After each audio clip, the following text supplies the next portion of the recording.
को auto radiography और band shift ऐसे दोनों का एक कंबाइंड एप्लीकेशन पढ़ाया था। क्या एप्लीकेशन था? एप्लीकेशन क्या था?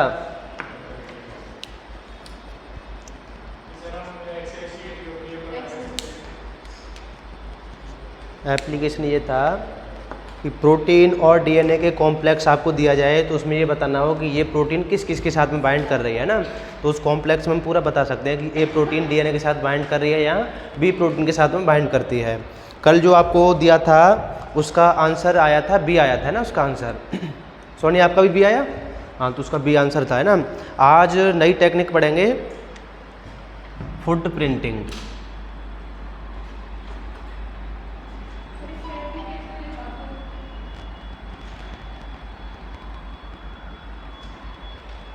इसका एप्लीकेशन ऑटो रेडियोग्राफी का आपको लिखा दिया था, लिखाया था।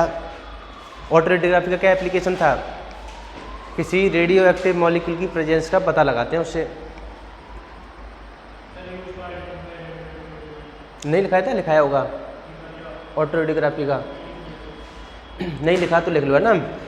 ऑटो रेडियोग्राफी का एप्लीकेशन था किसी रेडियो एक्टिव मॉलिक्यूल की प्रेजेंस का पता लगाना।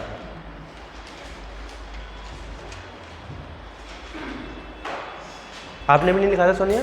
लिख लिया होगा ना। तो किसी रेडियो एक्टिव मॉलिक्यूल की प्रेजेंस का, उपस्थिति का पता लगाया जाता है ना इससे, ऑटो रेडियोग्राफी से।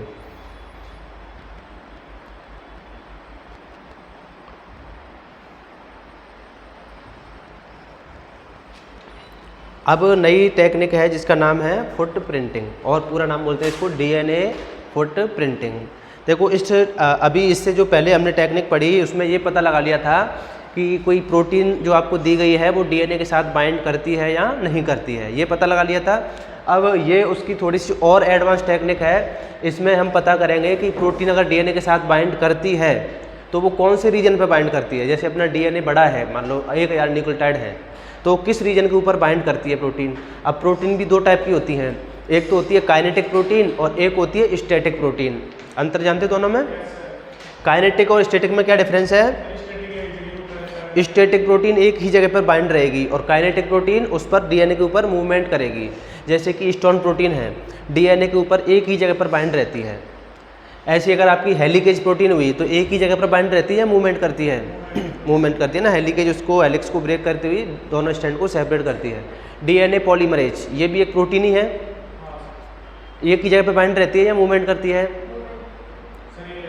डीएनए पॉलीमरेज बताओ। मूवमेंट करेगी तभी तो रेप्लिकेशन होगा। आरएनए पॉलीमरेज ये भी मूवमेंट करती है। तो ये सारी कैसी प्रोटीन हो गई? काइनेटिक प्रोटीन, है ना। काइनेटिक प्रोटीन या मोबाइल प्रोटीन बोलते हैं इनको। और जो एक ही जगह पर बाइंड रहती है उनको स्टैटिक प्रोटीन बोलते हैं ना। अब जैसे मैं आपके सामने नाम दे दूं, जैसे राइबोसोम है, तो राइबोसोम काइनेटिक है या स्टैटिक है? तो राइबोसोम एमआरएनए के ऊपर एक ही जगह पर बाइंड रहता है या मूवमेंट करता है? ट्रांसलेशन के दौरान मूवमेंट करेगा ना, तो वो भी कैसा हो गया? काइनेटिक हो गया। तो अपने पास दोनों तरह की प्रोटीन है, काइनेटिक भी है और स्टैटिक भी है। तो ये तो हमने पता लगा लिया था ना, बैंड शिफ्ट ऐसे ही पता लगा लिया था कि कोई प्रोटीन डीएनए से बाइंड करती है या नहीं करती है। ऑटो रेडियोग्राफी से हमने रेडियो एक्टिव मॉलिक्यूल की प्रेजेंस का पता लगाया था। और जो आपकी फुट प्रिंटिंग है, इससे हम ये भी पता लगा सकते हैं कि डीएनए और प्रोटीन आपस में बाइंड करते हैं या नहीं करते। और इसके साथ साथ ये भी पता लगा सकते हैं कि अगर प्रोटीन बाइंड कर रही है डीएनए के ऊपर तो कितने रीजन के ऊपर बाइंड कर रही है, 100 न्यूक्लियोटाइड को कवर करती है या 200 को कवर करती है ना, ये भी पता लगा सकते हैं। और अगर प्रोटीन बाइंड की है तो बाइंड करने के बाद में वो एक ही जगह पर बाइंड रहती है या मूवमेंट करती है, तो उसका भी हम पता लगा सकते हैं किससे? फुट प्रिंटिंग से। और अगर कोई प्रोटीन मूवमेंट करती है तो फिर उसकी स्पीड क्या है मूवमेंट करने की। कोई प्रोटीन धीरे भी मूवमेंट कर सकती है, कोई तेज़ी से भी मूवमेंट कर सकती है, तो उसकी स्पीड क्या है काइनेटिक प्रोटीन की, ये भी किससे पता लगा सकते हैं? फुट प्रिंटिंग से। तो क्या क्या एप्लीकेशन हो गए इसके? एक तो डीएनए प्रोटीन इंटरेक्शन ही हो गया, जो कि बैंड शिफ्ट ऐसे से भी हमने पता लगा लिया था। दूसरा, प्रोटीन अगर बाइंड करती है तो कितने न्यूक्लियोटाइड के ऊपर बाइंड करती है। तीसरा, प्रोटीन काइनेटिक है या स्टैटिक है। चौथा, अगर काइनेटिक है तो फिर उसकी स्लाइडिंग स्पीड क्या है। समझ में आ गए चारों पॉइंट? अच्छा, अब ये 4 पॉइंट देखने से पहले थोड़ा सा मैं आपको बता देता हूँ, न्यूक्लियस के बारे में बता देता हूँ, है ना। नाम सुना है आपने nuclease?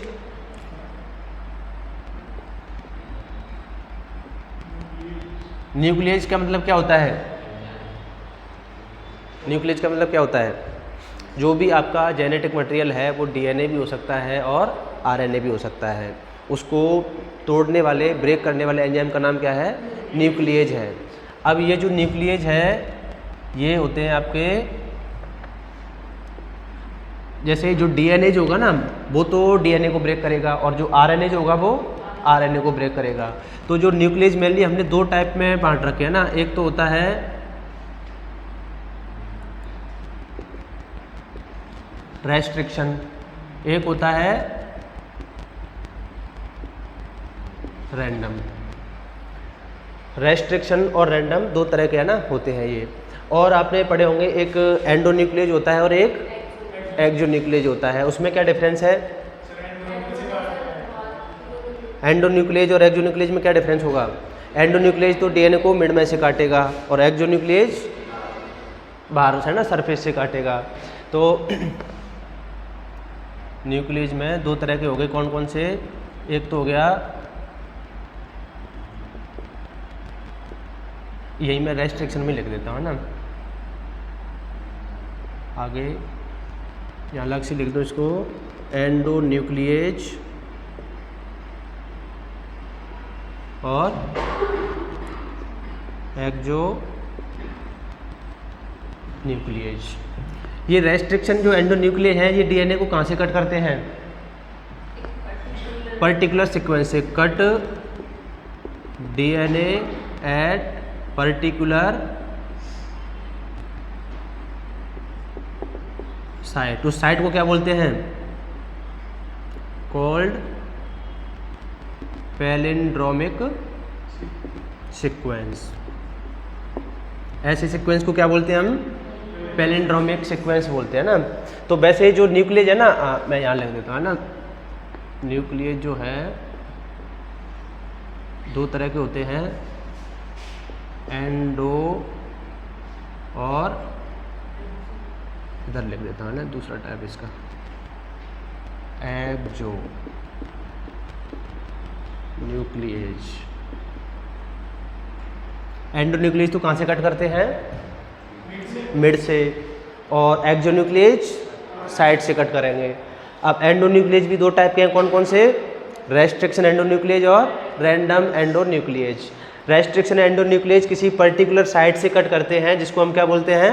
Palindromic site. Palindromic site क्या होती है? जैसे मैंने लिख दिया यहाँ पे GATTAAC। ये बताओ पैलिंड्रोमिक साइट है या नहीं है?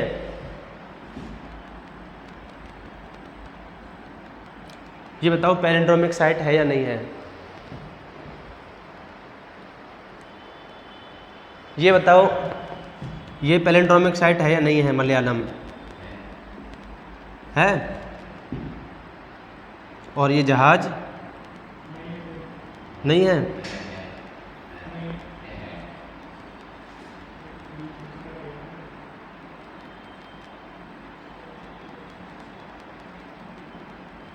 ये बताओ ये पैलिंड्रोमिक साइट है या नहीं है?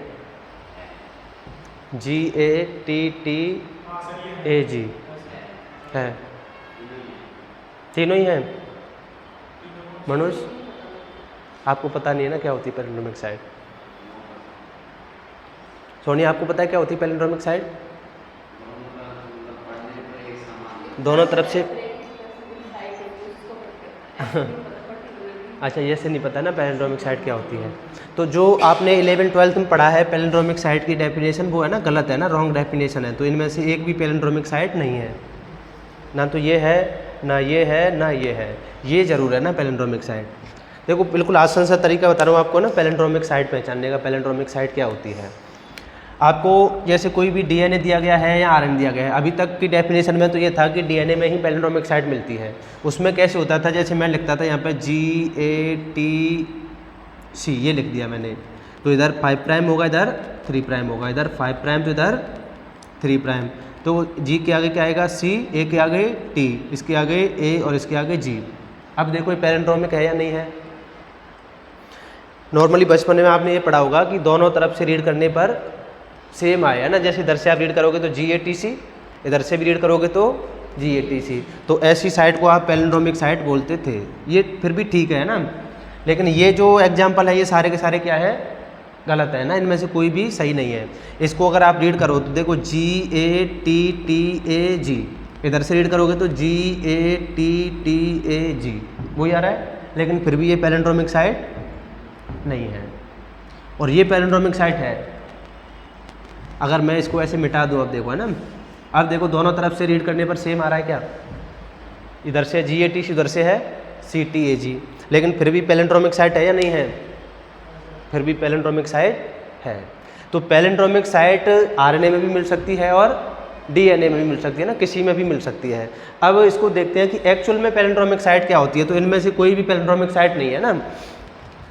आपको क्या करना होता है, जो भी आपको DNA या RNA कुछ भी दिया गया है, आप क्या करोगे, जो बाहर वाले न्यूक्लियोटाइड है ना, दोनों देखो ये G है और इसके बाहर वाला C है, दोनों बाहर वालों को मिलाओ, दोनों कॉम्प्लीमेंट्री है या नहीं है, G का कॉम्प्लीमेंट्री C होता है। अच्छा, ये फिर सेकंड और इसका सेकंड A और T दोनों कॉम्प्लीमेंट्री है या नहीं है, ये T और ये A कॉम्प्लीमेंट्री है, ये बचा T और ये बचा A है कॉम्प्लीमेंट्री। तो इसका मतलब ये एक पैलिंड्रोमिक साइट है। पहचान लोगे अब ये DNA में भी मिल सकती है और RNA में मिल सकती है। अब देखो इसको पहचानो, G और C कॉम्प्लीमेंट्री है, A और T कॉम्प्लीमेंट्री है, इसका मतलब पैलिंड्रोमिक साइट है। पहचान लोगे अब। तो इसके लिए 2 स्टैंड का देना जरूरी नहीं है, आप एक स्टैंड देख के भी पहचान सकते हो। बाहर वालों को पहले मिलाओ, कॉम्प्लीमेंट्री है, फिर उसके जो नज़दीक वाले हैं उनको मिला के देखो, अगर सारे के सारे कॉम्प्लीमेंट्री हैं तो वो एक पैलिंड्रोमिक साइट है। अब मैं कुछ भी लिख दूँ है ना। अब आप इसको देखो, ये तो गलत ही एग्जाम्पल है ना। मलयालम जहाज, ये जो पैलिंड्रोमिक सीक्वेंस है वो केवल अपने DNA और RNA में मिलता है। ये मलयालम और जहाज कहाँ से आ गए, ये DNA RNA में मिलते हैं क्या, ये बताओ। ये क्या कोई न्यूक्लियोटाइड है, ये न्यूक्लियोटाइड है क्या, ये बताओ, मलयालम और जहाज। तो इनका तो एग्जाम्पल देना ही गलत है बिल्कुल ही। ये मैंने लिखा है, ये बताओ ये पैलिंड्रोमिक साइट है या नहीं है, नहीं है। तो अब आपको पढ़ने पर तो दोनों तरफ से सेम आ रहा है, लेकिन वो डेफिनेशन ही गलत है। मैंने बताई ना, जो आप बचपन में पढ़ के आए हो, डेफिनेशन गलत है। दोनों तरफ से बोलते हैं ना, पढ़ने पर सेम आना चाहिए। तो अभी आप पढ़ोगे तब तो आपको लगे दोनों तरफ से सेम है, लेकिन पैलिंड्रोमिक है या नहीं है, ये नहीं है। कैसे पता करोगे, इन दोनों को मिलाओ, कॉम्प्लीमेंट्री नहीं है, इसका मतलब ये पैलिंड्रोमिक साइट नहीं है। पता कर लोगे अब मैं कोई सा भी कितना भी बड़ा सीक्वेंस दे दूँ आपको, जैसे GATTC, ये बताओ पैलिंड्रोमिक है या नहीं है, है। तो GC का, AT का और AT का, इसका मतलब पैलिंड्रोमिक है। और ये जो आपका एंजाइम होता है ना, ECOR1, इसकी कटिंग साइट है ECOR1 की। तो अब देखते ही पहचान सकते हो कि पैलिंड्रोमिक होगी या नहीं होगी। तो जो भी आपके एग्जाम्पल है ना, मलयालम जहाज, जो भी आप पढ़ते आए हो, वो सब के सब क्या है, गलत है ना, उनमें से एक भी पैलिंड्रोमिक साइट नहीं है। ये एग्जाम्पल वो देते हैं सुभाष, जो पुलिस और पटवारी इनमें GS पढ़ाते हैं ना, ये जनरल साइंस पढ़ाते हैं, तो उसमें आपको पता है 10th क्लास वाले बच्चे आते हैं और उनको समझाना है पैलिंड्रोमिक सीक्वेंस, तो वहाँ पर वो ऐसे एग्जाम्पल देते हैं जो कि सरासर क्या है, गलत है। अब साइंस वाला जो बच्चा BSc MSc कर रहा है उसके लिए गलत है ना, बाकी जो पटवार पुलिस की तैयारी कर रहा है उसके हिसाब से ठीक है, क्योंकि उसको इतना समझाने से समझ में आ जाता है, हाँ इधर से पढ़ लो उधर से पढ़ लो, दोनों तरफ से सेम आ रहा है, इसका मतलब पैलिंड्रोमिक है। समझ में आ गई बात। लेकिन वो क्या है, गलत है। क्या, अरे उनके जो लेवल आता है उनके हिसाब से ठीक है, लेकिन आप अब साइंस के बच्चे हो, BSc MSc करें तो आपके हिसाब से गलत है। अब आपके नेट में क्वेश्चन आ गया, कहीं भी आ गया तो गलत हो जाएगा अगर उस हिसाब से करोगे तो, है ना। ये है मेन चीज़। तो ये वाली कहानी समझ में आ गई। तो ये एक स्पेशल साइट से कट करते हैं जिसको हम क्या बोलते हैं, पैलिंड्रोमिक साइट बोलते हैं, और उसी को हम रेस्ट्रिक्शन साइट भी बोलते हैं। इसी को क्या बोलते हैं, पैलिंड्रोमिक सीक्वेंस को रेस्ट्रिक्शन साइट। अब एक्चुअल में क्या था स्वास्थ्य, इसका इतिहास, हिस्ट्री ये थी एक्चुअल में। इसका नाम जो रेस्ट्रिक्शन एंजाइम जो कट करते हैं उस रेस्ट्रिक्शन साइट से कट करते हैं। तो इस वजह से हम इन एंजाइम को रेस्ट्रिक्शन एंडोन्यूक्लियस एंजाइम नहीं बोलते। जैसे आपके दिमाग में आए कि ये रेस्ट्रिक्शन साइड से कट करते हैं, इस वजह से इनका नाम क्या दिया गया है, रेस्ट्रिक्शन एंडोन्यूक्लियस दिया गया है, ऐसा रीजन नहीं है। ये रेस्ट्रिक्शन एंडोन्यूक्लियस नाम देने के पीछे पर्पज़ ये था कि किसी टाइम पे एवोल्यूशन के टाइम पे पहले वायरस आए थे ना, जिसको हम बैक्टीरियोफेज बोलते हैं, नाम सुना है ना। और बैक्टीरियोफेज बैक्टीरिया को क्या करते हैं, खा जाते हैं, इन्फेक्ट करते हैं। तो वो क्या करते हैं, बैक्टीरियोफेज उस वायरस के अंदर एक बैक्टीरिया के अंदर एक एंजाइम भेजते हैं, और वो एंजाइम क्या करता है, उस बैक्टीरिया के डीएनए को कट कर देता है। और उससे पहले हमने नाम नहीं दिया था ये, मतलब बैक्टीरियोफेज ने एक एंजाइम भेजा, और किसके अंदर भेजा था एंजाइम, बैक्टीरिया के अंदर। और बैक्टीरिया के अंदर उसने क्या किया, एंजाइम ने उस बैक्टीरिया के डीएनए को क्या कर दिया, कट कर दिया। अब उस कट करने से क्या हुआ, तो अब बैक्टीरिया को जिंदा रहना है या नहीं रहना, बैक्टीरिया को क्या रहना है, जिंदा रहना है। तो अब बैक्टीरिया ने क्या किया, बैक्टीरिया ने खुद ही क्या किया, ऐसे एंजाइम बनाना स्टार्ट कर दिया जो कि खुद डीएनए को क्या करते हैं, कट करते हैं। तो अब जैसे ही वायरस कोई अपना एंजाइम या डीएनए भेजता, वायरस भी क्या करता है, बैक्टीरिया के अंदर अपना डीएनए भेजता है, और डीएनए को भेज के वो क्या करता है, अपनी ग्रोथ करता है, वो उसका डीएनए अब उसके अंदर रेप्लिकेशन करता है। तो बैक्टीरिया को अपनी ग्रोथ करनी है, उसके डीएनए की ग्रोथ करवानी है, बैक्टीरिया को तो खुद की ग्रोथ करनी है, उसका डीएनए ग्रोथ नहीं करना चाहिए। तो बैक्टीरिया ने क्या किया, उनकी ग्रोथ को रेस्ट्रिक्ट करने के लिए, रेस्ट्रिक्ट करने का मतलब होता है रोकना एक तरह से। तो बैक्टीरिया ने वायरस की ग्रोथ को अपने अंदर रेस्ट्रिक्ट करने के लिए कुछ एंजाइम बनाए। वो क्या करते हैं, वो डीएनए को क्या कर देते हैं, कट कर देते हैं।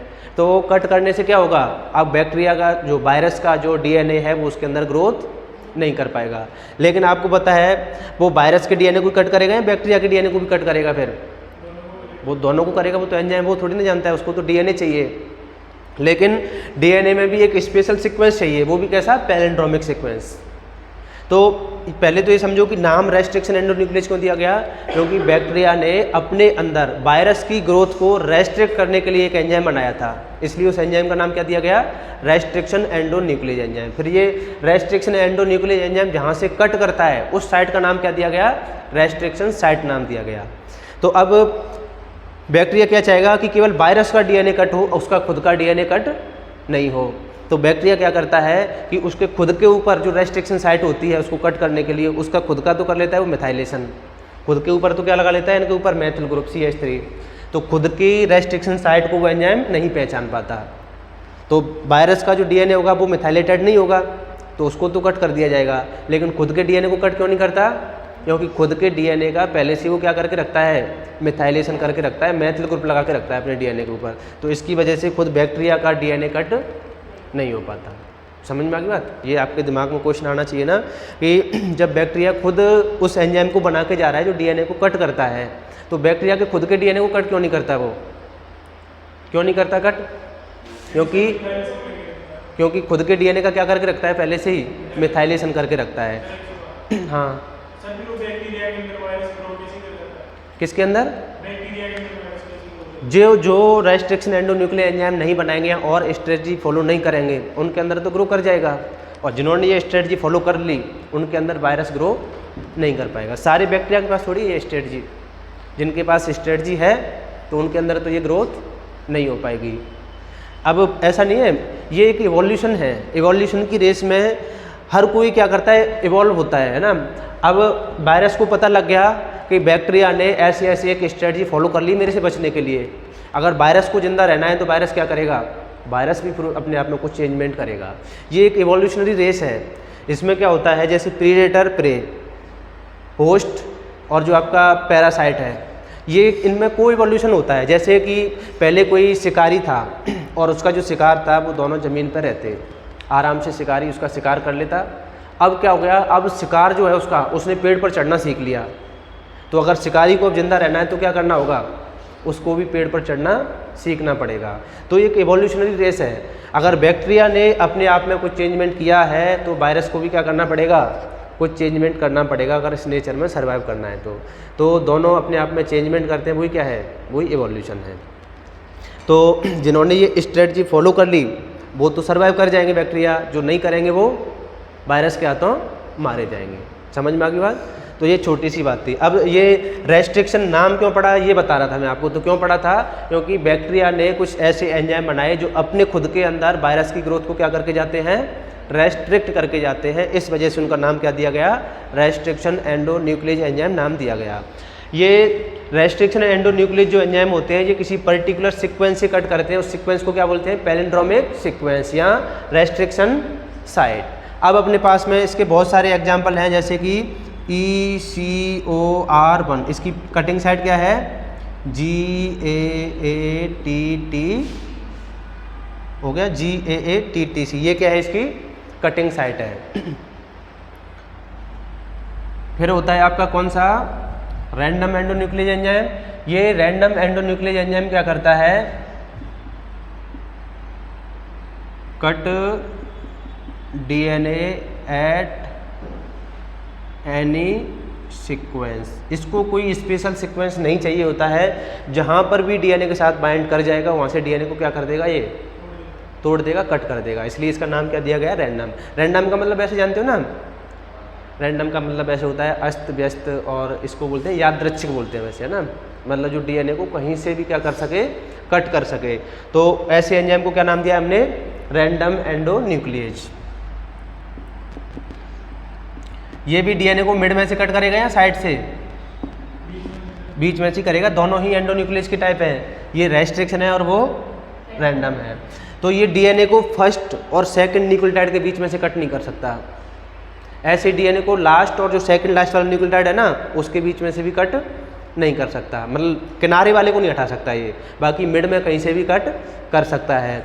ये भी मिड में से ही कट करेगा, लेकिन मिड में क्या होना चाहिए, इसके लिए कोई स्पेशल कटिंग साइट होनी चाहिए, वहीं से क्या करेगा, ये कट करेगा। अच्छा, अब ये हो गए आपके रेस्ट्रिक्शन और रैंडम। फिर इसके बाद में आते हैं आपके कौन से, एक्सोन्यूक्लियेज। एक्सोन्यूक्लियेज भी दो टाइप के होते हैं, एक तो होता है 5' to 3' और दूसरा होता है 3' to 5'। इनके आगे और क्या लगा लेंगे, एक्सोन्यूक्लियेज।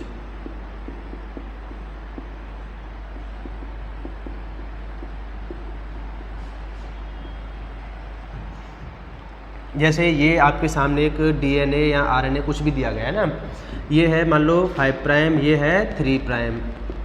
तो यहाँ पे है GAATGGCAT, ये कोई सीक्वेंस दिया गया मान लो, है ना। अब एक बार अगर कोई 5' to 3 वाला बाइंड कर गया इसके साथ में, तो ये क्या करता है, ये 5' साइड से कट करता है और एक न्यूक्लियोटाइड को कट करेगा या ज़्यादा को कट करेगा एक बार में। एक्सोन्यूक्लियेज जो होता है वो एक बार में सिंगल न्यूक्लियोटाइड को कट करता है ना, किनारे वाले को। अगर ज़्यादा को कट करेगा तो फिर तो एंडोन्यूक्लियेज हो जाएगा वो। मान लो ये एक साथ 3 को कट कर दे यहाँ से, तो एक्सोन्यूक्लियेज रहेगा एंडोन्यूक्लियेज, फिर तो एंडो हो जाएगा। तो ये कितने को कट करेगा एक बार में, एक बार में एक ही न्यूक्लियोटाइड को कट कर सकता है। तो पहली बार जब इसके साथ बाइंड करेगा, है ना, तो किस तरफ से बाइंड करेगा, ये 5' साइड से बाइंड करेगा, है ना, एंजाइम ये बाइंड कर गया मान लो, है ना। तो इस G को क्या करेगा, यहाँ से कट कर देगा। तो G को कट कर देगा तो क्या क्या बचेगा, AATGGCAT, इधर 3' और इधर 5'। अब एक बार कट कर दिया, अब क्या करेगा ये, अब वापस से बाइंड करेगा इसके ऊपर। तो इस बार किसको उठाएगा, A को उठाएगा। तो इस बार क्या क्या बचेगा, ATGGCAT। फिर इस बार इसने कट कर दिया किसको, A को। अब इस बार फिर से क्या करेगा, वापस से बाइंड करेगा, और इस बार फिर से किसको उठाएगा, A को। तो अब क्या बचेगा, TGGCAT, इधर 3', इधर 5'। इस बार वापस से क्या करेगा, बाइंड, और इस बार किसको कट करेगा, T को। तो ऐसे करके ये पूरे DNA को क्या कर देगा, धीरे धीरे ख़त्म कर देगा ना। ये बचेगा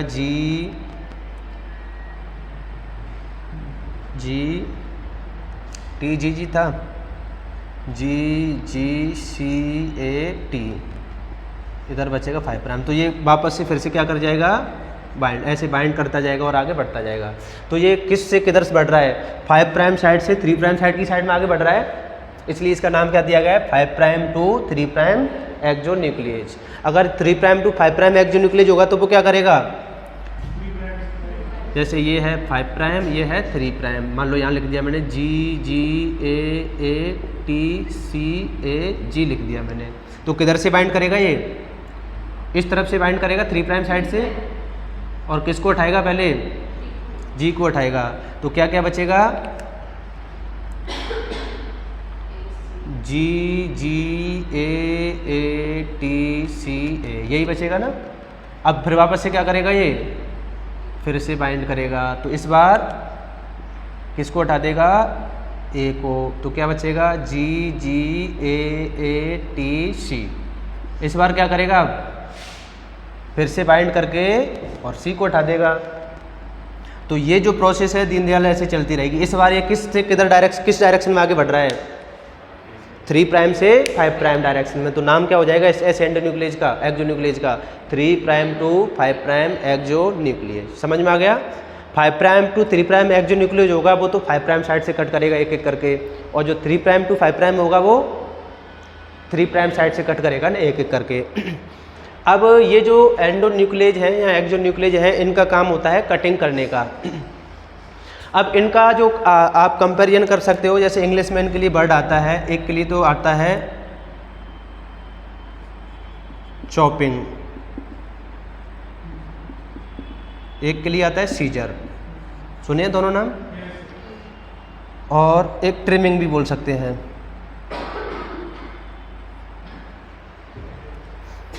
जैसे अपने पास में 2 तरह की सब्जी होती है ना, एक तो आलू की सब्जी और एक है मेथी या पालक की सब्जी। तो दोनों को काटने का तरीका देखा है आपने। आलू को हम पहले 1 से 2 करते हैं, फिर 2 से 4 कर देते हैं, उसको बोलते हैं हम कटिंग। और मेथी वगैरह की सब्जी काटते हुए देखिए कैसे काटते हैं, ऐसे धीरे धीरे करके कट करते हैं। तो वो कटिंग है या चॉपिंग है? उसको बोलते हैं चॉपिंग। तो चॉपिंग कौन करता है, एक्सोन्यूक्लियस या एंडोन्यूक्लियस? एक्सोन्यूक्लियस तो करता है चॉपिंग, मतलब ये तो मेथी की सब्जी काटता है। और एंडोन्यूक्लियस क्या करता है? कटिंग। तो ये आलू और गोभी जिसकी भी सब्जी उसकी सब्जी काटेगा। आगे बात समझ में? तो वो तो एक एक करके काटेगा और ये बीच में से कहीं से भी काट सकता है। ट्रिमिंग और चॉपिंग एक ही बात होती है ना? ट्रिमिंग और चॉपिंग एक ही बात है। तो सीजर तो कौन है इनमें से?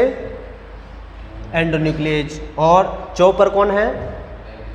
एक्सोन्यूक्लियस। तो ये तो करता है चॉपिंग का काम और ये सीजर का काम करेगा। दीनदयाल समझ में आ गया? अगर समझ में आ गया तो ये क्लासिफिकेशन थोड़ा सा नोट कर लो अब, है ना? ये बेसिक्स है ना, ये फिर बाद में। हाँ, किसके? वो तो मैं लिखा दूंगा ना, 4 एप्लीकेशन तो वो मैं लिखा दूंगा।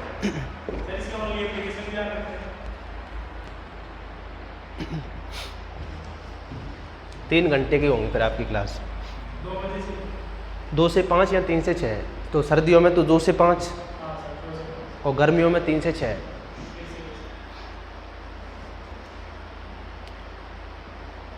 मिटा दीजिए इसको या इसको और समझाऊँ? तो आपके जो न्यूक्लियस एंजाइम होते हैं वो क्या करते हैं? डीएनए या आरएनए को कट करते हैं। न्यूक्लियस 2 टाइप के हैं, कौन कौन से? एंडोन्यूक्लियस और एक्सोन्यूक्लियस। एंडोन्यूक्लियस तो कहाँ से कट करते हैं? मिड में से। और एक्सोन्यूक्लियस कॉर्नर से कट करेंगे। अब जो आपके एंडोन्यूक्लियस हैं वो 2 टाइप के हैं, कौन कौन से? रेस्ट्रिक्शन और रैंडम। रेस्ट्रिक्शन एंडोन्यूक्लियस एंजाइम ऐसे एंजाइम्स हैं जो डीएनए को किसी पर्टिकुलर सीक्वेंस से कट करते हैं। उस पर्टिकुलर सीक्वेंस का क्या नाम होता है? Palindromic sequence. और क्या बोलते हैं उसको? Restriction site. नाम क्यों दिया गया था रेस्ट्रिक्शन एंडोन्यूक्लियस एंजाइम? ये समझ में आ गया? क्योंकि बैक्टीरिया के ये एंजाइम अपने अंदर वायरस की ग्रोथ को क्या करते हैं? रेस्ट्रिक्ट करते हैं ना, इस वजह से नाम दिया गया। और रैंडम एंडोन्यूक्लियस एंजाइम क्या करते हैं? डीएनए को कहीं से भी कट कर सकते हैं, उनको कोई पर्टिकुलर सीक्वेंस नहीं चाहिए होता है।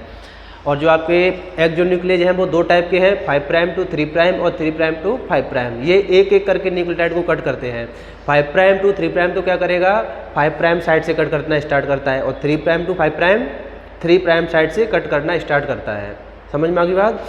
5 प्राइम टू 3 प्राइम एक्सोन्यूक्लियस जो होता है इसको 5 प्राइम पे फॉस्फेट मिलना चाहिए ना, फॉस्फेट को जानता है ये। और ये क्या जानता है? 3 प्राइम पर OH को रिकॉग्नाइज करता है। इससे इनको पता लगता है एंजाइम को ना कि कौन सा 5 प्राइम एंड और कौन सा 3 प्राइम एंड है। तो ये तो आपका है ना उसका बेसिक एंजाइम्स वगैरह का बेसिक था। अब जो अपना मेन फुटप्रिंटिंग है वो अब शुरू होगा ना।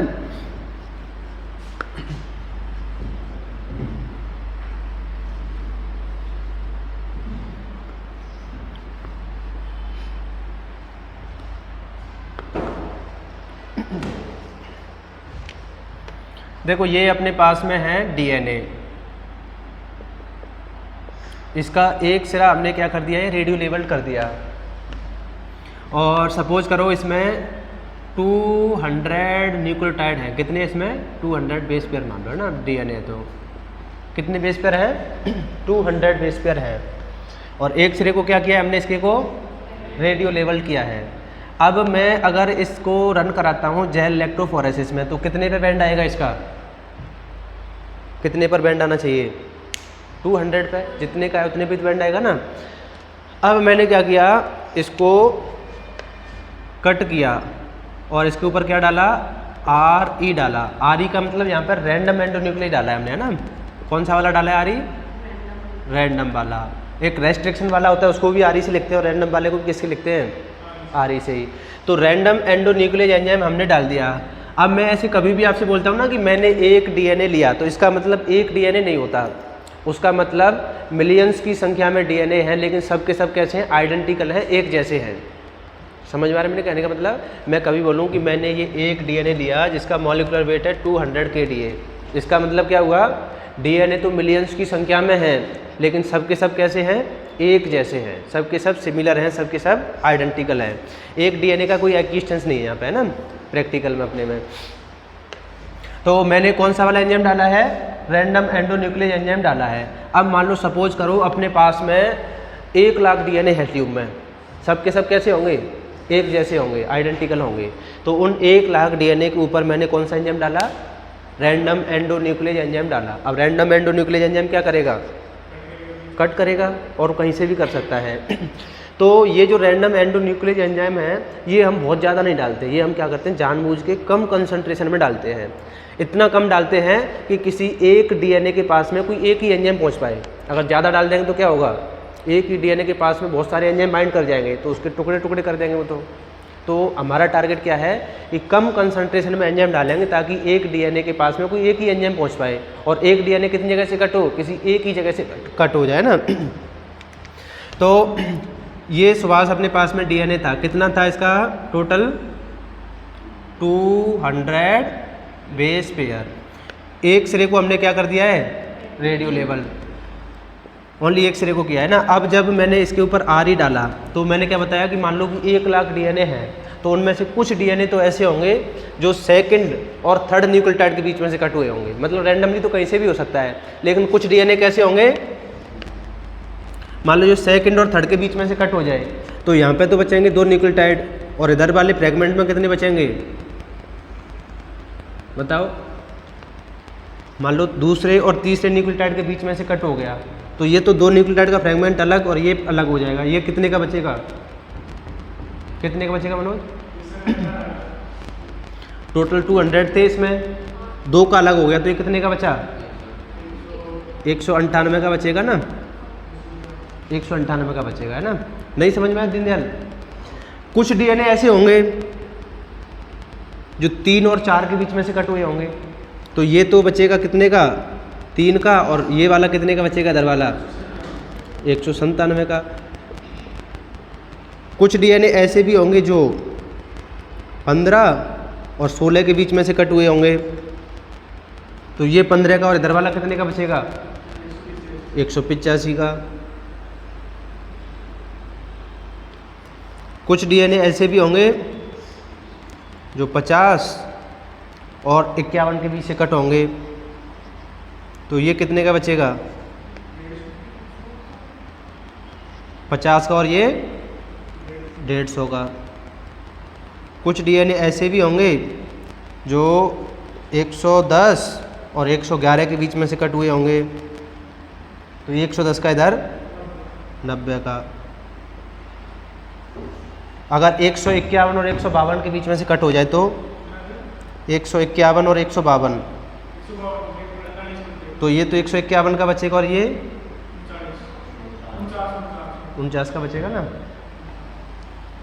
अगर ये हो जाए 198 और 199 के बीच में से, तो ये बचेगा 198 का और ये 2 का बचेगा। समझ में आ गई बात? तो कुल मिला के बात यह है कि जो 1 लाख डीएनए है अपने पास में, उनमें से अपने को एक का तो नहीं मिलेगा ना, क्योंकि ये रैंडम एंडोन्यूक्लियस है, तो 1 और 2 के बीच में से तो कट कर नहीं सकता। ऐसे ही 199 और 200 के बीच में से कट नहीं कर सकता, बाकी तो कहीं से भी कर सकता है ना। तो उन 1 लाख में से 1000-2000 डीएनए ऐसे होंगे दीनदयाल, जो कहाँ से कट हुए होंगे, दूसरे और तीसरे न्यूक्लियोटाइड के बीच में से। तो कुछ तो मिल जाएंगे 2 वाले और कुछ मिल जाएंगे 198 वाले। कुछ डीएनए कैसे होंगे जो 3 और 4 के बीच में से कट हुए होंगे, कुछ कैसे मिलेंगे जो 4 और 5 के बीच में से कट हुए होंगे। तो कुल मिला के हर पॉसिबल लेंथ जो भी डीएनए की हो सकती है 2 से लेके 200 तक, वो अपने को मिल जाएगी। क्या अपने को 152 वाला मिल सकता है? अगर 152 और 153 के बीच में से कट हो जाए तो अपने को 152 वाला मिल सकता है। क्या अपने को 48 वाला मिल सकता है? अगर 48 और 49 के बीच में से कट हो जाए तो 48 वाला मिल सकता है। क्या 153 वाला मिल सकता है? तो अपने को हर पॉसिबल लेंथ का 200-200 तक जो भी लेंथ हो सकती है डीएनए की, उस लेंथ का अपने को फ्रेगमेंट इस ट्यूब में मिल सकता है। 1 लाख डीएनए है, कोई ना कोई तो कट हुआ होगा ना उस जगह से। अब हम क्या करेंगे, इन सारे डीएनए को समेट के, ट्यूब में ही तो हो रही थी रिएक्शन पूरी, एक ट्यूब के अंदर डीएनए था, उसके अंदर हमने एंजाइम डाला था, उसके अंदर ये कट हुए थे। अब इन पूरे फ्रेगमेंट को हम क्या करेंगे, एक जेल में रन करवाएंगे। किस में रन करवाया? जेल में। सारे फ्रेगमेंट को किस में रन करवाया है? जेल में। तो जेल में क्या 1 का बैंड आएगा, एक वाले का, एक बेस पेयर वाले का, एक बेस पेयर का कोई है ही नहीं इसमें, तो बैंड नहीं आएगा। क्या 2 का आएगा? 2 का मिलेगा या नहीं मिलेगा इसमें? 1 का तो मिलेगा ही नहीं।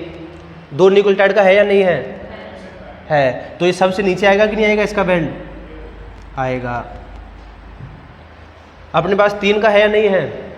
तो वो इससे जस्ट ऊपर आ जाएगा बैंड। 4 का मिलेगा अपने को? 4 का भी मिलेगा, वो जस्ट ऊपर आ जाएगा। 5 का मिलेगा, तो सब का मिलेगा, तो बैंड ऐसे जो है ओवरलैप करने लग जाएंगे। 5 का भी है, 6, 7, 8, 9, 10, कितने तक है अपने पास में? 200 का मिलेगा या नहीं मिलेगा? मिलेगा। कुछ डीएनए ऐसे भी होंगे जो कट नहीं हुए होंगे, जिनके पास में एंजाइम 199 का नहीं मिलेगा, क्योंकि 199 और 200 के बीच में से कट नहीं होगा। तो एक तो 1 का नहीं मिलेगा और एक 199 का नहीं मिलेगा, बाकी उन दोनों को छोड़ के अपने को 200 का मिलेगा या नहीं मिलेगा? कुछ डीएनए ऐसे भी होंगे जिनके पास एंजाइम नहीं पहुंच पाया होगा, तो वो कट नहीं हुए होंगे, तो 200 का भी मिल जाएगा। तो अपने को कुल मिला के 2 से लेके कितने तक का बैंड मिल जाएगा? 200 तक का मिल जाएगा। सबके बैंड जो है ना ऐसे ओवरलैप करने लग जाएंगे, आप पता ही नहीं कर पाओगे ना कि ये 5 न्यूक्लियोटाइड का है या 6 का है। एक के ऊपर एक दूसरा बैंड, दूसरा खत्म नहीं हो पाया, उससे पहले तीसरे का बैंड स्टार्ट हो गया। तो आपको ऐसे पूरे जेल में एक तरफ से लेके क्या मिलेगा? बैंड ही बैंड मिलेंगे, नीचे से लेके ऊपर तक। समझ में आ गई वाली बात? ये जो बैंड है ये किस में निकाले हमने? जेल में निकाले हैं। अब मैं अगर इसकी ऑटो रेडियोग्राफी करवाऊँ तो ऑटो रेडियोग्राफी में केवल कौन सा दिखेगा? जो कि कैसा होगा? रेडियो एक्टिव होगा। अब बताओ इसमें कहाँ पे कौन सा बैंड दिखेगा? कौन सा दिखेगा बताओ? 2 से सब दिखेंगे। तो देखो अपने पास 2 वाला दिखेगा, 3 वाला, 4 वाला, सब दिखेंगे। जो इधर वाला फ्रेगमेंट है वो कैसा रहेगा? रेडियो लेवल रहेगा। जैसे ये 2 का रेडियो लेवल है या नहीं है? 3 का, 15 का, 50 का, तो इधर वाला फ्रेगमेंट कोई सा भी होगा वो कैसा होगा? रेडियो लेवल होगा। तो उसका बैंड दिखेगा या नहीं दिखेगा? तो इसमें आपको रेडियो लेवल फ्रेगमेंट भी सारी लेंथ के मिल जाएंगे। तो उधर वो दिखेंगे या नहीं दिखेंगे? तो फिल्म का कलर कैसा हो जाएगा? वाइट हो जाएगा। तो पूरी फिल्म कैसी हो जाएगी? ऊपर से नीचे तक 2 से लेके 200 तक फिल्म कैसी हो जाएगी? वाइट हो जाएगी। इसका मतलब इसमें जितने भी डीएनए हैं उनमें हर बैंड में रेडियो एक्टिव वाला डीएनए भी है और नॉन रेडियो एक्टिव वाला भी है। जैसे मैं बोलूँ 51 वाला रेडियो एक्टिव वाला मिलेगा, इसमें नॉन रेडियो एक्टिव वाला मिलेगा। दोनों ही मिलेंगे। इधर से 51 और 52 के बीच में से कट हुआ होगा तब तो रेडियो एक्टिव 51 का मिलेगा। और अगर 149 और 150 के बीच में से कट हो तो 149 वाला रेडियो एक्टिव और उधर 51 वाला नॉन रेडियो एक्टिव। मतलब इधर वाला फ्रेगमेंट तो रेडियो एक्टिव रहेगा और इधर वाला फ्रेगमेंट नॉन रेडियो एक्टिव रहेगा। तो आपको 51 वाला रेडियो एक्टिव भी मिलेगा और नॉन रेडियो एक्टिव भी मिलेगा। जैसे 195 वाला रेडियो एक्टिव मिलेगा या नॉन रेडियो एक्टिव, दोनों मिलेंगे। अगर 5 और 195 के बीच, 5 और 6 के बीच में से कट होगा तब तो 195 वाला नॉन रेडियो एक्टिव, और अगर 195 और 96 के बीच में से कट होगा तो 5 वाला नॉन रेडियो एक्टिव और 195 वाला रेडियो एक्टिव। तो अपने को हर पॉसिबल लेंथ का फ्रेगमेंट रेडियो एक्टिव भी मिलेगा इसमें और नॉन रेडियो एक्टिव भी मिलेगा। समझ में आ गई बात? तो अब ये यहाँ तक तो इसमें कोई नई बात नहीं है, अभी इसमें कोई प्रोटीन भी बाउंड नहीं थी। अब क्या होता है, अगर किसी डीएनए के ऊपर कोई कार्बोहाइड्रेट या प्रोटीन बाइंड होती है पहले से ही, तो उस जगह से रेस्ट्रिक्शन एंडोन्यूक्लियस एंजाइम हो या रैंडम एंडोन्यूक्लियस एंजाइम हो, उस जगह से कट नहीं कर पाता। समझ में आ रही मैं क्या कहना चाह रहा हूँ? अगर किसी डीएनए के ऊपर कोई प्रोटीन बाउंड है पहले से ही और मैं उस डीएनए के ऊपर एंजाइम डाल देता हूँ रेस्ट्रिक्शन या रैंडम एंडोन्यूक्लियस एंजाइम, तो वो एंजाइम उस डीएनए को वहाँ से कट नहीं कर पाएगा जहाँ पर पहले से क्या बाइंड था, कोई प्रोटीन या कार्बोहाइड्रेट बाइंड था। तो प्रोटीन या कार्बोहाइड्रेट डीएनए को रेस्ट्रिक्शन और रैंडम एंडोन्यूक्लियस एंजाइम के अटैक से बचा के जाते हैं। समझ में आ रही बात? जैसे एक टर्म आता है ग्लाइकोसाइलेशन, पढ़ा है कि ग्लाइकोसाइलेशन? नहीं सुना नाम ग्लाइकोसाइलेशन? ग्लाइकोसाइलेशन में हम क्या करते हैं, किसी प्रोटीन के साथ में कार्बोहाइड्रेट अटैच करते हैं। ग्लाइको वर्ड कार्बोहाइड्रेट के लिए आता है, तो प्रोटीन के साथ में कार्बोहाइड्रेट अटैच करने को क्या बोला जाता है, ग्लाइकोसाइलेशन। तो वो भी क्या करता है, प्रोटीन को एंडोन्यूक्लियस से बचा के जाता है, प्रोटीन से बचा के जाता है, क्योंकि प्रोटीन को कट करने वाले भी तो एंजाइम होते हैं, तो प्रोटीन को कट नहीं होने देता। या फिर जैसे आपने 5 प्राइम कैपिंग नाम सुना है?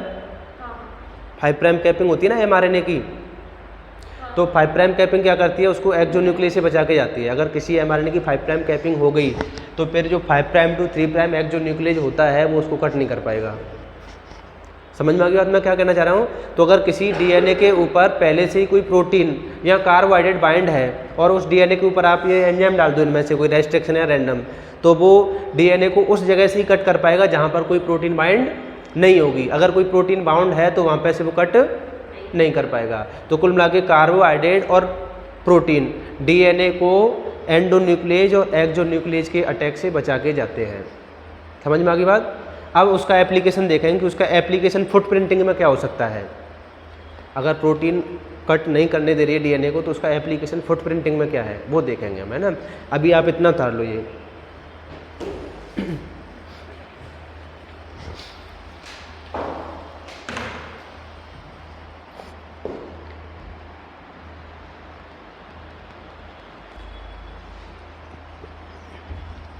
अभी तो ये वो वाला डीएनए था जिसके ऊपर कोई प्रोटीन बाउंड नहीं थी। अब एक ऐसा डीएनए देखेंगे जिसके ऊपर पहले से ऑलरेडी क्या बाउंड होगा, प्रोटीन बाउंड होगी। तो अब पता करने की कोशिश करेंगे कि प्रोटीन कौन से रीजन पर बाउंड है। यही तो मैंने एप्लीकेशन बताया था। क्या बताया था कि प्रोटीन अगर बाउंड है तो डीएनए के किस रीजन पर बाइंड है ये पता करेंगे। तो वो अब पता करेंगे नेक्स्ट टैक में।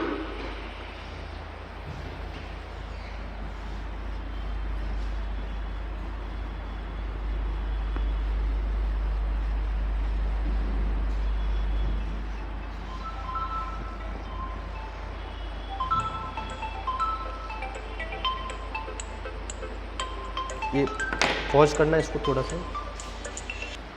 तो अभी तक क्या था, इस डीएनए के ऊपर कोई प्रोटीन बाउंड नहीं थी। अब एक ऐसा डीएनए लेंगे जिसके ऊपर ऑलरेडी कोई प्रोटीन पहले से क्या होगी, बाउंड होगी। तो सपोज करते हैं ये एक रीजन है, ये 170 से लेके और 190 मतलब 20 न्यूक्लियोटाइड हो गए लगभग।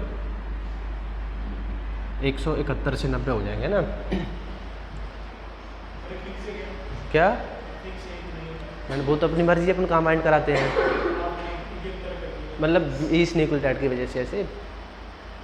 कितने भी कर सकते हो, 21 भी कर सकते हो, 22 भी कर सकते हो। अब ये मतलब 20 न्यूक्लियोटाइड हो गया ना, मतलब 171 न्यूक्लियोटाइड से लेके 190 न्यूक्लियोटाइड तक बाइंड है एक प्रोटीन। तो अब क्या करेंगे, हम इस डीएनए को कट करेंगे ना वापस से। तो ये डीएनए कहीं से भी कट हो सकता है, मैंने आपको बताया था ना, लेकिन उस जगह से कट नहीं होगा जहाँ पर पहले से ही ऑलरेडी कोई प्रोटीन बाउंड होगी। तो ये बताओ मेरे को, ये 171 से 90 के बीच में कट होगा या नहीं होगा डीएनए? 171 से 90 के बीच में कट नहीं हो सकता, क्योंकि उस एंजाइम को बाउंड करने के लिए जगह ही नहीं मिलेगी। पहले से कौन बाउंड है वहाँ पे?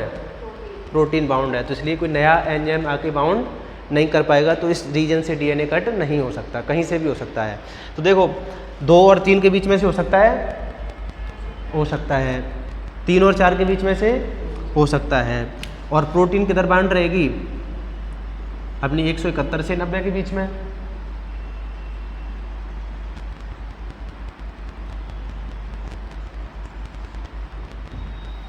यही तो बाइंड रहेगी प्रोटीन।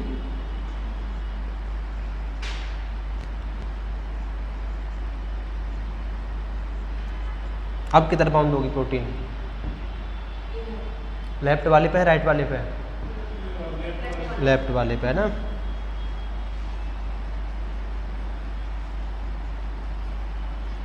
तो अब डीएनए कहीं से भी कट हो सकता है, लेकिन 171 से 190 के बीच में कट नहीं होगा, क्योंकि वहाँ पे पहले से ही प्रोटीन बाउंड है।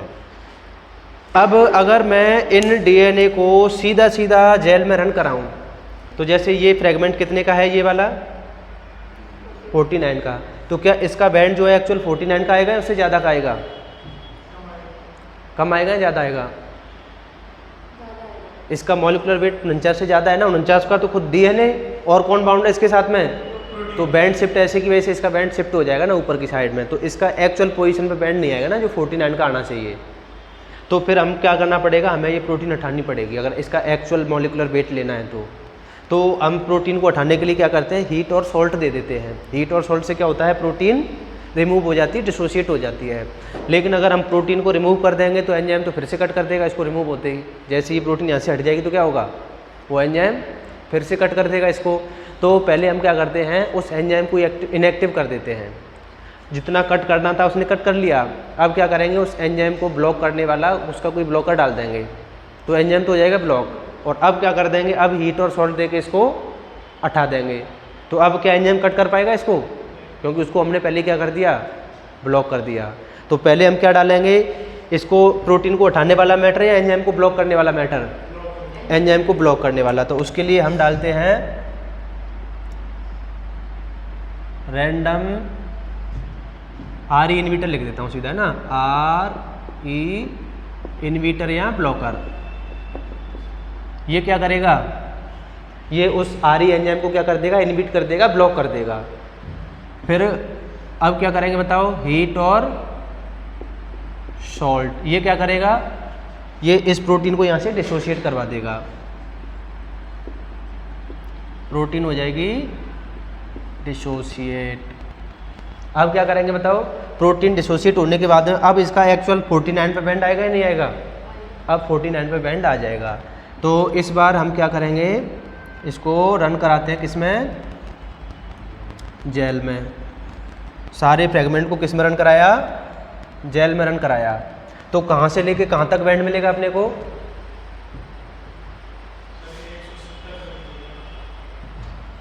अब ये बताओ 175 का बैंड मिलेगा या नहीं मिलेगा? 175 का कैसे मिल सकता है बताओ? मिलेगा या नहीं मिलेगा बताओ? नहीं मिलेगा। अगर सपोज करो 25 और 26 के बीच में से कट हो जाए, 25-26 के बीच में से कट हो सकता है क्या? अगर 25 और 26 के बीच में से कट हो जाए तो एक फ्रेगमेंट तो मिलेगा एक फ्रेगमेंट तो मिलेगा 25 का, और दूसरा कितने का मिलेगा? तो मिला या नहीं मिला? आप तो मना कर रहे हो नहीं मिलेगा। अगर 25 और 26 के बीच में से कट हो जाए तो 25 और 175 का मिलेगा कि नहीं मिलेगा? मिलेगा। तो इसमें आपको हर पॉसिबल लेंथ का फ्रेगमेंट मिलेगा।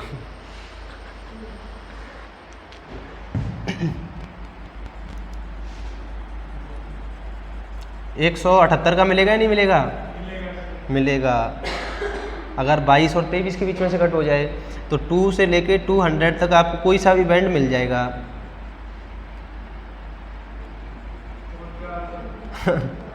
अब हो गया, ये तो जेल में हो गया। अब आप इसकी क्या कराओगे? Auto radiography. Auto radiography.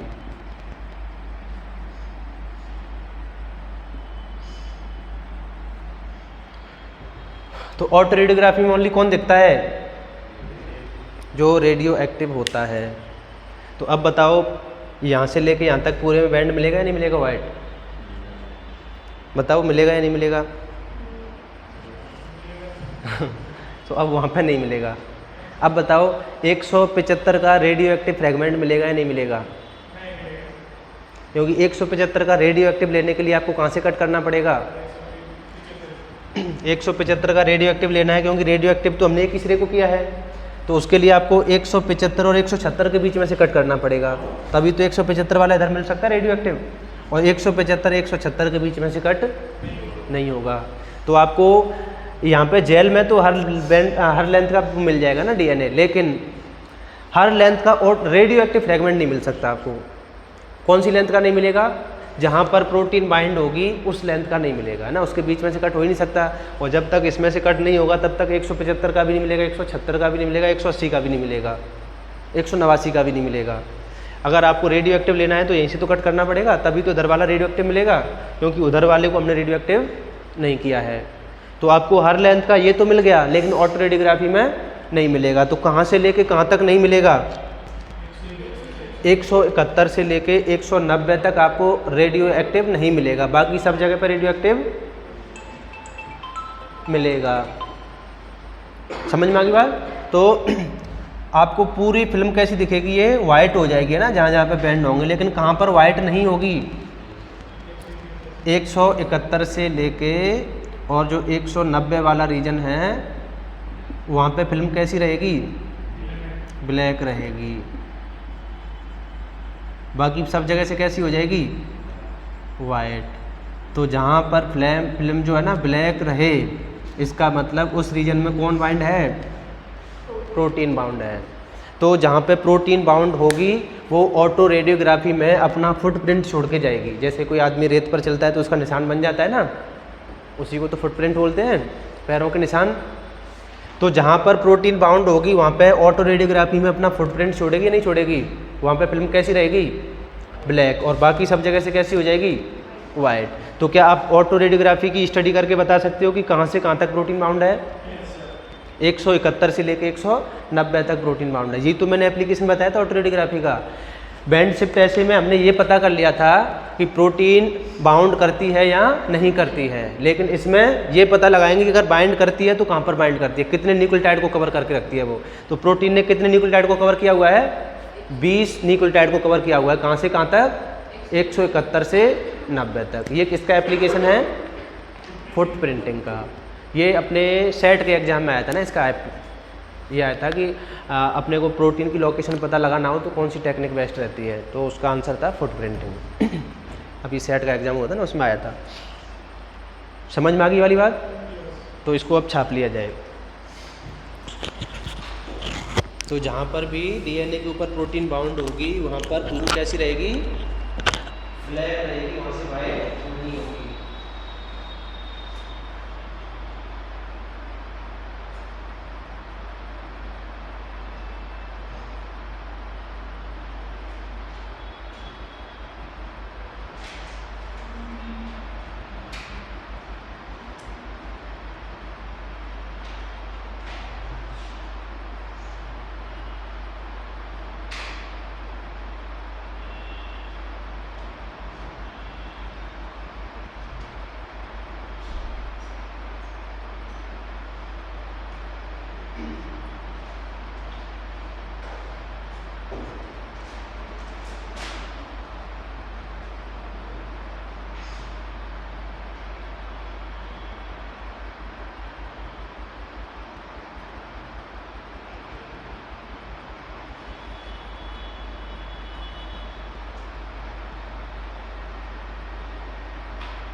छापड़ी हम लोग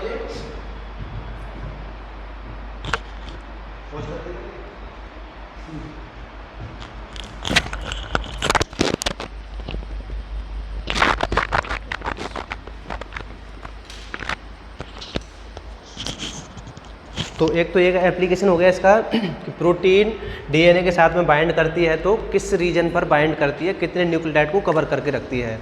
दूसरा क्या पता करेंगे अब, अगर प्रोटीन बाउंड करती है तो वो काइनेटिक प्रोटीन है या स्टैटिक प्रोटीन है ना, एक ही जगह पे बाउंड रहती है या मूवमेंट करती है इसके ऊपर। दीनदयाल मिटा दीजिए इसको अब।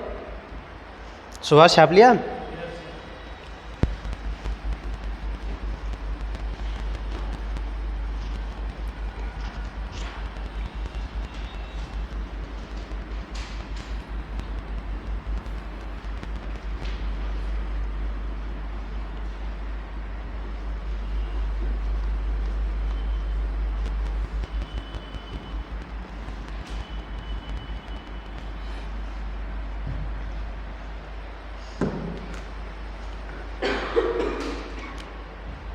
अब पता करेंगे कि प्रोटीन कैसी है, काइनेटिक और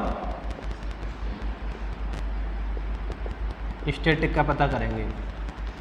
अब सपोज करो कि कोई प्रोटीन काइनेटिक है, मतलब ना प्रोटीन डीएनए के ऊपर क्या कर रही है, मूवमेंट कर रही है। तो ये ऐसे भी हो सकता है जैसे कि मान लो ये डीएनए है और एक एंजाइम है आरएनए पॉलीमरेज, वो क्या कर रहा हो, इसका ट्रांसक्रिप्शन कर रहा हो।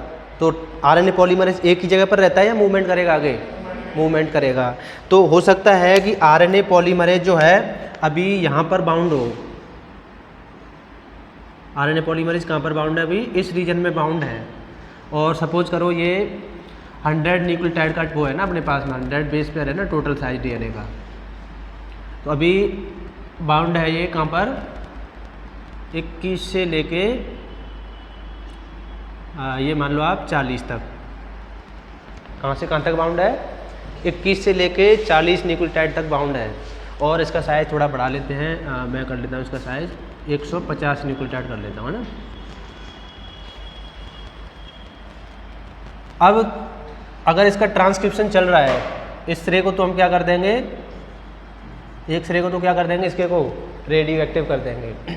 अब अगर ट्रांसक्रिप्शन चलेगा तो ये एक ही जगह पर बाउंड रहेगा या आगे मूवमेंट कर रहा होगा, आगे मूवमेंट कर रहा होगा।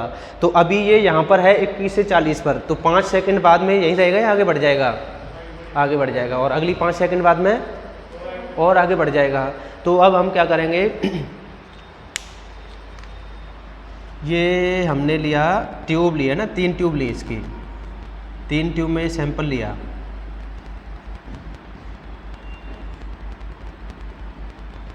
और तीनों ट्यूब में ये सैंपल डाल दिया है ना,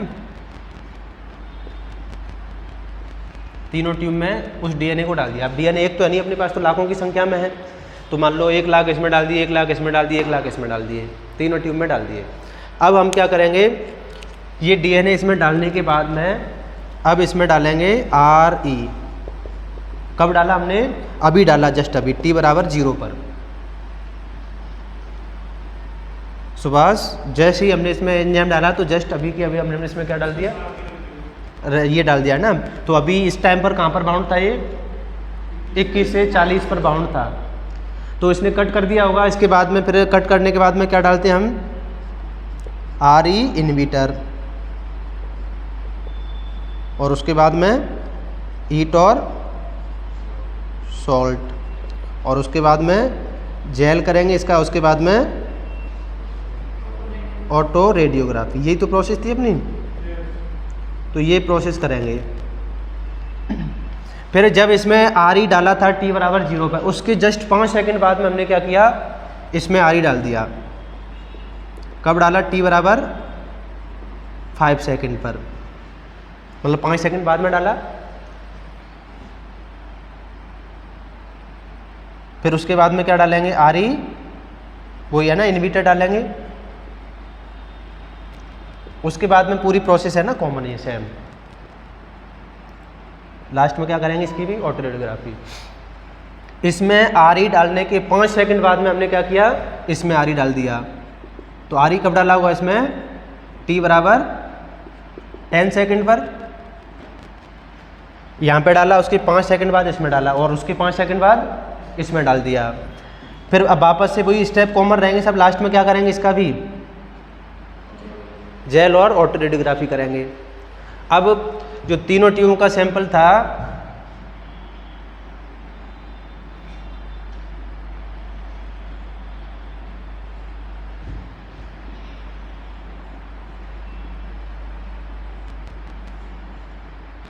ये तो ट्यूब फर्स्ट, ये सेकंड और ये थर्ड, नहीं ये फर्स्ट वाली ट्यूब है, ये सेकंड वाली ट्यूब है और ये थर्ड वाली ट्यूब है। तीनों का जैसे फर्स्ट वाली ट्यूब का तो इसमें इलेक्ट्रोफोरेसिस करवाया, सेकंड वाली का इस कॉलम में करवाया है और थर्ड वाली का इस कॉलम में इलेक्ट्रोफोरेसिस करवाया। तो ये मैं डायरेक्ट इसके बता रहा हूँ आपको, ऑटो रेडियोग्राफी के बैंड बता रहा हूँ, है ना, लास्ट में जो आते हैं ना ऑटो रेडियोग्राफी में, तो उसमें आपको पता है जो रेडियो एक्टिव होगा उसी के बैंड आएंगे। तो जब t बराबर 0 पर हमने डाला था तो कहाँ पर बाइंड थी प्रोटीन, 21 से 40 तक। तो क्या 21 से 40 के बीच में कट कर पाएगा एंजाइम, 21 से 40 के बीच में कट नहीं कर पाएगा। तो क्या 21 से 40 के बीच वाला कोई भी रेडियो एक्टिव मिल सकता है अपने को, वैसे तो मिल सकता है नॉन रेडियो एक्टिव तो, लेकिन रेडियो एक्टिव फ्रेगमेंट 21 से 40 वाला नहीं मिल सकता। तो जब यहाँ पे मैंने बैंड निकाले होंगे इसके जेल में रेडियोग्राफी में, तो जेल में तो पूरे में आए होंगे, लेकिन ऑटो रेडियोग्राफी में कहाँ से कहाँ तक आए होंगे, 2 से लेके 150 तक आए होंगे, लेकिन 21 से 40 वाला रेडियो एक्टिव फ्रेगमेंट नहीं होगा इसमें। तो ये जो आपका 21 से लेके 40 तक का है ये कैसा रहेगा, रीजन ब्लैक रहेगा, और बाकी पूरा कैसा रहेगा, वाइट रहेगा। तो अभी अपनी प्रोटीन फर्स्ट वाली ट्यूब में कहाँ पर बाइंड है, 21 से 40 तक बाउंड है, और यहाँ पर टोटल कितना है 150। फिर जब हमने 5 सेकंड बाद में डाला तो ये प्रोटीन वहीं की वहीं रही होगी या आगे बढ़ गई होगी, आगे बढ़ गई होगी। तो सपोज करो ये पहुँच गई आपकी 51 से लेके और 70 तक, 51 से कहाँ पे पहुँच गई, 70 पे पहुँच गई। तो जब मैंने एंजाइम डाला होगा तो क्या 51 से 70 के बीच में कट होगा, फिर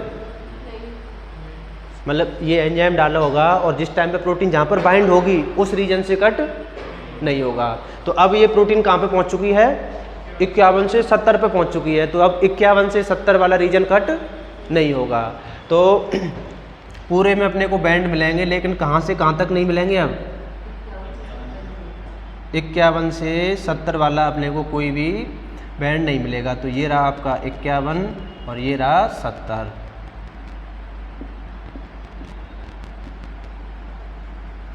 इसका मतलब 5 सेकंड में प्रोटीन कहाँ पे पहुँच गई है, 51 से 70 पे पहुँच गई है।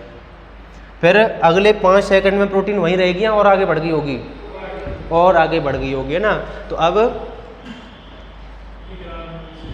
मान लो प्रोटीन पहुँच गई 81 से और 100 तक पहुँच गई, 81 से 100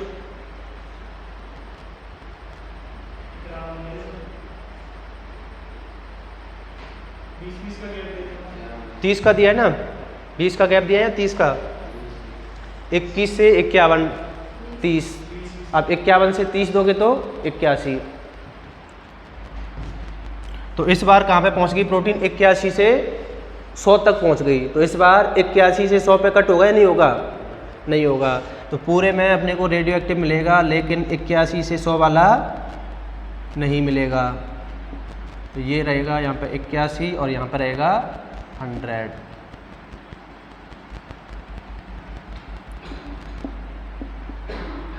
तो देखो एक ही डीएनए था, एक ही प्रोटीन थी, बस हमने अलग अलग टाइम पीरियड में डाला है आर को।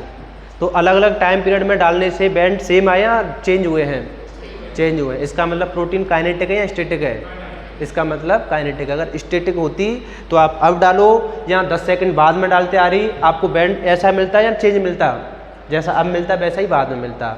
तो इसका मतलब बैंड पैटर्न चेंज हो रहा है टाइम पीरियड के साथ में। इसका मतलब प्रोटीन एक जगह पर बाउंड नहीं है, वो क्या कर रही है, मूवमेंट कर रही है। तो बैंड जब चेंज हो रहा है इसका मतलब प्रोटीन कैसी है, काइनेटिक है। समझ में आ गई बात। तो इससे ये पता कर सकते हैं कि प्रोटीन काइनेटिक है या स्टैटिक है। अगर आपको ये पता लग ही गया है कि प्रोटीन अगर काइनेटिक है तो अब ये पता करेंगे कि उसकी स्पीड क्या है मूवमेंट करने की। समझ में आ गई बात? तो इसको आप छाप लो आप। दीनदयाल पता लग जाएगा अब?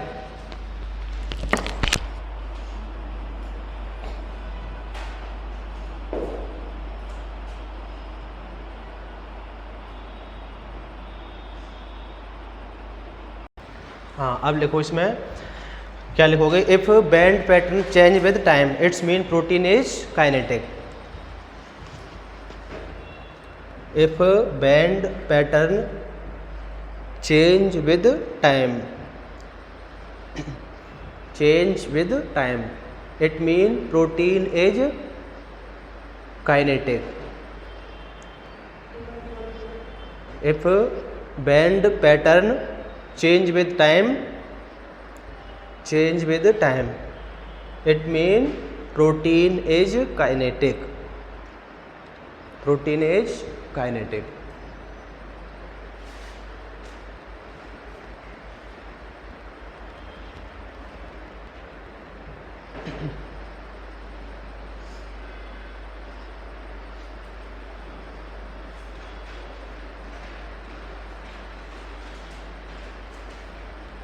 तो ये तो आपको पता लग गया प्रोटीन काइनेटिक है।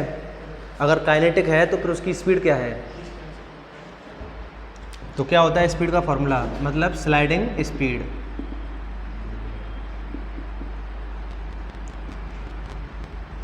कितनी होगी बताओ?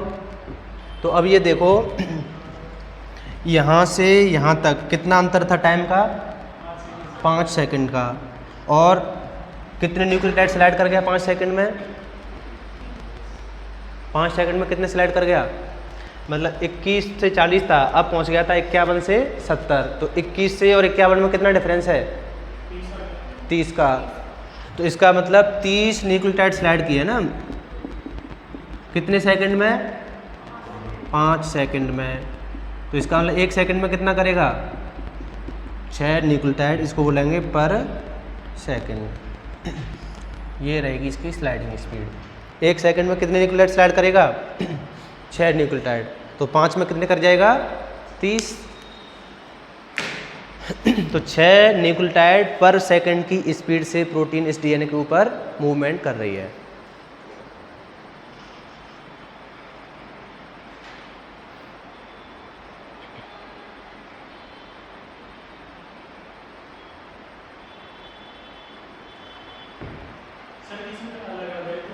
क्या?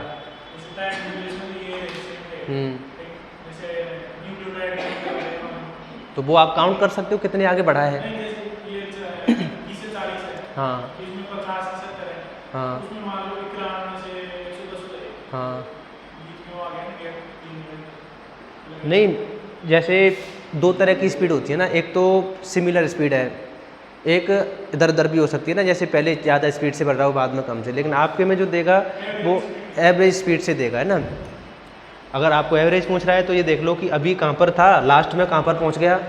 तो अभी था ये 81 से 40 पर, लास्ट में कहाँ पर पहुँच गया है? 81 से 100 पर। तो कितना स्लाइड कर गया? 21 से 81 पहुँच गया, मतलब 60 न्यूक्लियोटाइड स्लाइड कर गया। कितने सेकंड में? जो भी टाइम लगा उससे डिवाइड कर, तो आपकी एवरेज स्पीड आ जाएगी। तो यहाँ स्पीड सेम है तो एवरेज भी वही आएगी, और अलग अलग निकालोगे तब भी वही आंसर आएगा। लेकिन मैं ऐसे बोलता कि पहले 21 से 40 पे पहुँचा, फिर इस बार 65 से 70 पे पहुँच गया, और अगली बार 110 से 120 पे पहुँच गया मान लो, तो फिर हम वहाँ पे क्या करते? फिर वहाँ पे एवरेज निकालना पड़ता अपने को। लेकिन ऐसे नहीं पूछेगा अपने में, अपने सिमिलर, हाँ सिमिलर स्पीड वाला आएगा ना। समझ में आ गई बात? तो ये जो टेक्निक थी इसका नाम था डीएनए फुट प्रिंटिंग। अब डालो इसके एप्लीकेशन।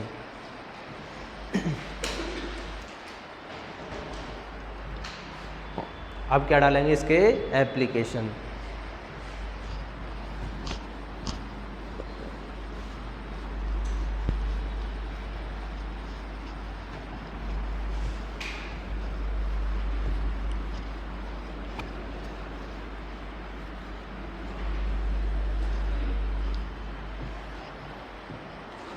Number 1 application. क्या डीएनए प्रोटीन इंटरेक्शन का पता कर सकते हैं इससे? बताओ। जब आपने यही पता कर लिया कि प्रोटीन कहाँ पर बाइंड कर रही है, तो ये नहीं पता कर सकते कि प्रोटीन बाइंड करेगी या नहीं करेगी? ये तो कर ही सकते ना। DNA protein interaction. और क्या पता कर सकते हैं?